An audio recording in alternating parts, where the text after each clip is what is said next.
encantan los deportes. ¿Jugamos? Yo te desafío, Carlos. Primero, no es cesta, es gol. Y segundo, no se juega con las manos, sino con los pies.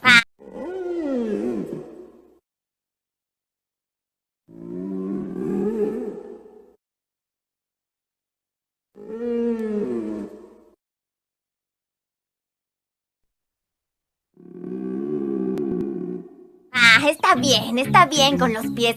¿Jugamos Higo Ball? Acepto tu desafío.